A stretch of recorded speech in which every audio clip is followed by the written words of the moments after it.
Hey, it's Midnight Sun here. We're going to be doing a version of the God set, and this is going to be the Icy Veins speed push version with the Bolas and the Icy Veins GR pushing here.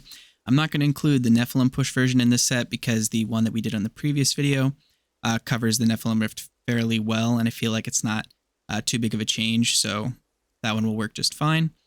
But to get started here, we're going to go over to our Icy Veins push version here and notice the changes. So far, we've got a Depth Diggers and a Ninth Series Satchel on here in the cube. And we're utilizing Wraps of Clarity with the Hatred Generators reducing our damage taken by 50%.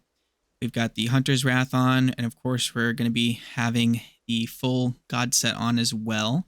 So we're no longer benefiting from the Ring of Royal Grandeur, and that's also meaning no more Guardian set on here as well.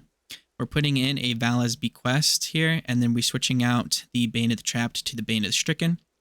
Over here, you can see that we have a little bit of some different passives here. These are pretty much going to be the exact same as, there's not too much you can do to switch things around. But we're also throwing on a Shadow Power Gloom here for maximum safety in our self here. So let me just show that real quick. We're at 22 million toughness, and if I hit the number 2, it jumps up to 34 million toughness. Now that doesn't seem like a lot, but if you're combining it with the Fan of Knives, so again, Fan of Knives, 28 million, and then again, we can activate that. We're at 44 million.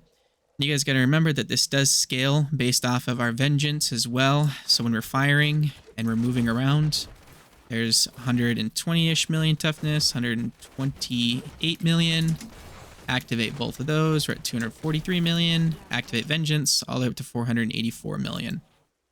So all of these are going to work together and combine to give us maximum toughness when we're running through these. And we're going to go ahead and get started here. One thing to keep in note is that since I did switch out some of this gear, some of the things I had augments on before are not going to be on this build. This is utilizing a Bane of the Stricken. And the idea behind running this version of the push build is that when it's not utilizing the Guardian set, you're going to need more Paragon. So let me explain the reason why for that real quick. Just pull this out. For the Guardians, your melee damage reduction is increased by 1% per 1,000 base vitality from equipped items. And your missile damage reduction is increased by 1% per 1,000 base dexterity in our case from equipped items depending on your class. So this means that all of these items that we're wearing here with the base 700, 800 dexterity and vitality on there are going to make us take far less damage. And we gain an additional 100% of your base strength, dexterity, vitality attributes from equipped items. So it basically doubles these. So instead of having 975 dexterity, we're actually doubling that. We'll just call it an even 2,000 or so. So that's kind of the main reason why people put on the Guardians early, is because when you don't have a whole lot of Paragon to build your dexterity and vitality stats, throwing on Guardians is going to solve it. Now, not every single build utilizes Guardians, and there's some skills that have enough damage from other items that you want to go with those instead, or they have enough damage reduction that they don't need, again, the early Guardian set. So this one is thinking that you're going to be operating this one on about, call it 1,800 Paragon or so, maybe 2,000 Paragon. You should start be doing pretty well with this. But again, we'll go ahead and we'll showcase it here.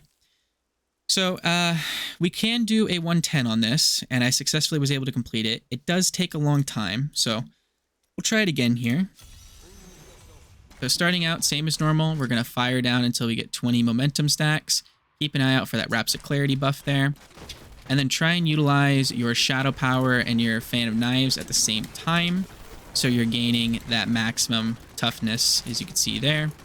Now, the idea behind this one with the Strafe Projectiles Pierce is that you want to gather up the enemies, like some elites, and drag them towards some more enemies. So essentially, we're just taking these guys and we're moving slightly down, and all of the enemies are following us, and those elites are following us as well, and we drag them into even more enemies. So that's the goal of it. And once you get enough enemies around you, you don't want too much. You're going to sit here and just kind of spin circles around it. Watch out for freezing items and everything like that. The Bane of the Stricken is going to do a lot of damage here, so you don't have to worry too much about being able to take something out. As soon as the crowd thins, you're going to notice that the health starts draining pretty rapidly. So again, we can see that crowd thinned out a bit here. Once we get down to those 1 or 2 enemies, they go away pretty fast. Now you still can die on this one with what we currently have built up. Again, a little bit more dexterity or vitality, and we would probably be okay here, running 110s fairly quickly, actually. We're going to definitely rely on some pylons for these early pushes. So if you're pushing from a 110 to maybe, with all of your augments, maybe a 125, you could probably do no problem with lower Paragon here. So this is something that has some potential skill to it. And again, figuring out how to pull the enemies correctly. So you see we just ran into those elites, and we're moving down and kind of up here. And then we're just going to run around in the distance and then go back. So we're going to re-engage these elites and get all these surrounding enemies closer to us. So we're doing that to, again, not die by sticking too close to the elites, to hopefully group a couple more together and to scout. So that's, again, the kind of general playstyle here for this kind of build. So I'm not sure if I'm going to continue with the rest of this and let you guys watch all of it, or if I'm going to skip to the end. So if I skip to the end, it'll probably be in a few seconds here. Now, if I chose not to skip to the end, you get to hear my commentary a little bit more, which is, yay, great. Although it's not too exciting here. Most of the time, this becomes very rhythmic and kind of methodic, and it'll catch you off guard if you do end up dying, which is always funny to me. If you're wondering what that circle is on the ground, I did get a couple more primals, which I think I actually showcased one of them in one of my latest videos. So this is going to get the benefit of that runic circle potion. There we go. I could have dragged those enemies down to these ones, like I suggest doing, but I was zoning out again, so I wasn't really paying too much attention. And once you get really high Paragon, this is one of the best builds to just run through and, again, not have to worry about anything. Normally I'd be wearing Nemesis bracers on my follower, and they are there. However, this follower is one that's designed for lower speeds, so you're not going to see her stay alive as much, which means I'm not going to benefit from all of the follower mechanics here. So something else I could have changed to make this a little bit easier on myself. Alright, I'm going to drag these guys together.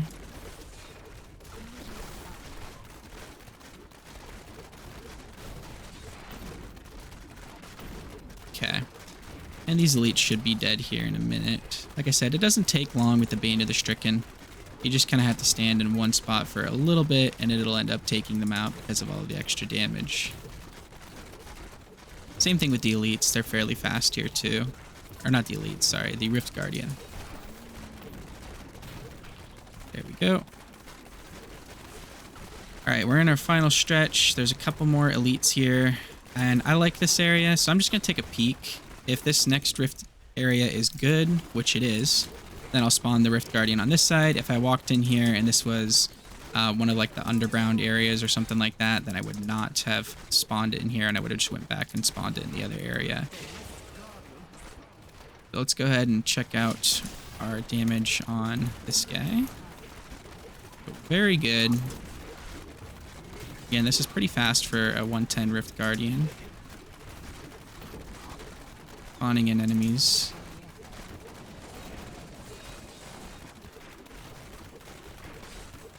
Wish I could benefit from the Oculus rings, but there we go. So 10 minutes and 4 seconds remaining. I believe that means we finished in 5 minutes. Not too bad. And I'm just going to go ahead and level up this Bane of the Stricken a little bit more, because again, it wasn't too high compared to the other gems. And it's only used for pushing, so it's going to want to be very high.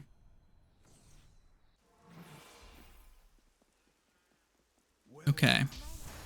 So with that being said, we're going to switch on to the next version here, which is Bolas. And this is drastically different. And I'm just going to call it the speed version here. Now, one thing to keep in mind with this in particular is that these are not very good rolls, and I haven't enchanted the items yet. So I'm actually going to do the enchanting with you guys here.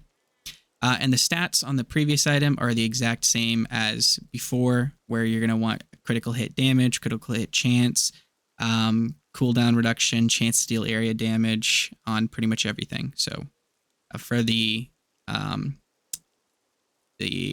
what's it called, gloves here, You could see critical hit damage. You could see chance to deal area damage, dexterity, vitality, life armor, or sockets, right? And everything here, critical hit chance.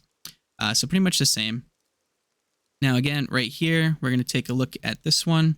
We have 18,000 life per hit, and we can see what it can roll into. So putting on 6 to 10% damage is great. Putting on chance to deal 24% area damage and hit would be okay. Reduce cooldown of all skills would be okay. So you have a couple options to choose from. I usually like to go for the flat 8 to 10% damage. So we're going to go ahead and try and get that. That 21% area damage rolled pretty fast. So maybe we'll stick with that. We'll just stick with that, I guess. And then over here, you can see you have dexterity, reduce cooldown of all skills, increase companion damage, and sockets. Now, the sockets on here, we'll take a peek at this because this is important to know. If we take a look over here, it says weapons. It'll increase critical hit damage by 130%. If I go over here to critical hit damage, we see I'm at 415%. If I put this in, it stays 415%. So you might be wondering why that is, because it's in kind of the weapon slot. And that's because the quivers do not count as a weapon for the sake of these gems. They count as an other. So it'll put 280 dexterity in there. So with that being said, if all of these other rolls are really good, and I don't care about that 280 dexterity, I should roll off this socket. However, at the very least, this socket will contribute by putting in something that gives me dexterity or vitality or whatever. And this companion damage is not used whatsoever. So I should roll this companion damage off. There's some vitality. And again, some of the things to look at for critical hit chance to deal area damage. And damage against elites is okay as well. We can look through here at the various options that they have for like Hungering Arrow. This has got bolas on it that you can roll. I would go for the straight, again, flat critical hit chance because it's going to be pretty good for us here. So let's see if we can get it. I doubt it because this is just such a long list of items that this can roll into. So it's highly unlikely that we are going to get it. But we're going to keep an eye out for the best roll that we can. And if I don't get a good roll here soon, I'm just going to skip it so you don't have to watch me fail this over and over again. All right, we got critical hit chance increased by 8.5%. Throwing that on for that immediate extra damage. And then again, we could throw this in here and it'll increase our dexterity. We're at 10,438. And now we're at 10,718. So it is going to help us out slightly. It's not the best. So keep that in mind. I forgot one other thing. Going here, we could see that I rolled Hungering Arrow damage at 13% on these pants. So this is not using Hungering Arrow damage anymore, which means that we're going to need to switch this to Bola damage. So let's go ahead and switch it. There's Bolas. I'll just keep the 10%. You're going to obviously want a higher roll on there. And then again, we have the Hungering Arrow damage on here. This should also be switched to Bolas as well. But this is my ancient one that I really like, and 14% is a really high roll. I don't want to roll that off again, so I'm not going to bother with that. Now, this one I will change over here, because again, cold skills we wanted on the Hungering Arrow because we were using cold skills. Here we're using lightning, which means that we want all the cold skill damage to be rolled to lightning. So we're going to go ahead and do that and switch that to lightning damage. And then we have it there, which is lucky because we just ran out of veiled crystals. So again, we'll keep that lightning damage on there. Now we're at 984,000 damage, which is not a whole lot. And let me just go ahead and see if I have some room in here for anything to be stored whatsoever. I think I'm completely maxed, which means I got to get rid of something. Let's go ahead and get rid of you. All right. So we are pretty much ready to go. And before we do, we're going to take a look at the major differences here. So we're utilizing Bola's Bitter Pill, Strafe Drifting Arrow, Preparation Focused Mine, Shadow Power, Shadow Glide. This is for some more movement speed. If you're worried about toughness, you can change this to Gloom. We got Smokescreen Displacement, and then we got Vengeance Dark Heart. Again, things in the cube, we got a Ring of Royal Grandeur on now because we needed to put... I'm missing something. Am I? 1, 2, 3, 4, 5. I am missing something. 1 second here. What am I missing? All right, so I figured it out.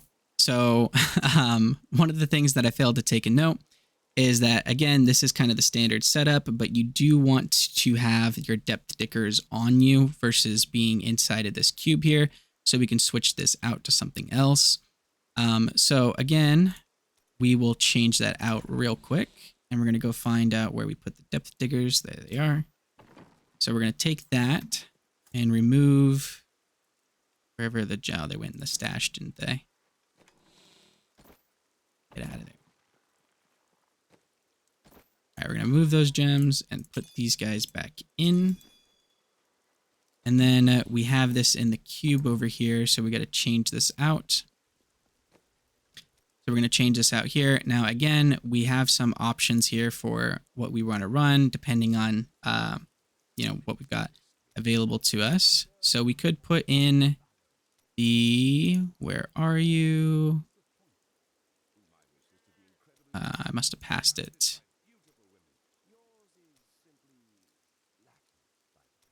There we go. We could put in the Convention of Elements, and the Convention of Elements is going to give us a huge boost in damage and burst time frames. So putting that in is going to be probably the most ideal thing to have in this cube slot over here. So we're going to do that for now. And we're going to go ahead and try and run a GR 90. Now, again, same thing. This gear is not fully optimized. We're at 1,000,000 damage. So not the best for this, but we'll run it anyway. And we got an Ore Extreme, which is perfect.